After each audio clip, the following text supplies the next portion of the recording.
गांव के एक छोटे से घर में रामदीन अपनी बेटी आरती के साथ रहता था। रामदीन एक ईमानदार किसान था। उसने अपनी पत्नी को आरती के बचपन में ही खो दिया था। वह अपनी बेटी को हर खुशी देने के लिए दिन रात मेहनत करता था। आरती तेज तर्रार और पढ़ाई में होशियार थी।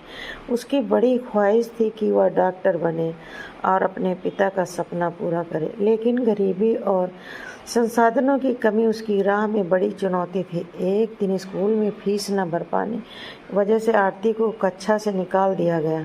जब वह घर आई तो उसकी आंखों में आंसू थे। रामदीन ने उसे देखकर सब समझ लिया। उसने बेटी से कहा, बेटा, रोने से समस्या का हल नहीं निकलता।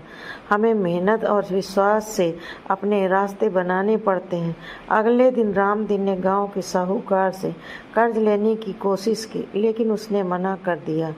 हार कर रामदीन ने अपनी बैलगाड़ी बेचने का फैसला किया। आरती ने यह सुनकर विरोध किया। बाबा, बैलगाड़ी बेचने से आप कैसे काम करेंगे? रामदीन ने मुस्कुराते हुए कहा, बेटा, मैं हर त्याग के लिए तैयार हूँ, लेकिन तुम्हारी पढ़ाई नहीं रुकेगी। शिक्षा से बड़ा कोई धन नहीं होता। यह बात आरती के दिल को छू गई। उस दिन से आरती ने ठान लिया कि वह अपने पिता की मेहनत को बेकार नहीं जाने देगी। वह दिन रात पढ़ाई करने लगी। साथ ही वह छोटे बच्चों को ट्यूशन पढ़ाकर कुछ पैसे भी कमाने लगी। रामदीन भी खेतों में ज़्यादा मेहनत करने लगा। कुछ सालों बाद आरती ने मेडिकल की परीक्षा पास कर ली और डॉक्टर बन गई।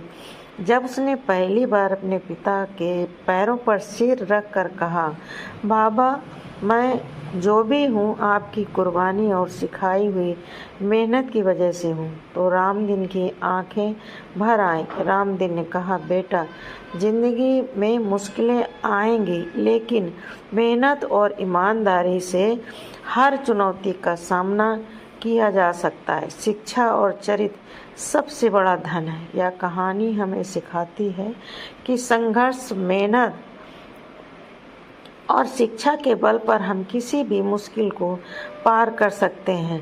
पिता पुत्री का यह रिश्ता यह भी सिखाता है कि सपनों को पूरा करने के लिए त्याग और समर्पण कितना जरूरी है।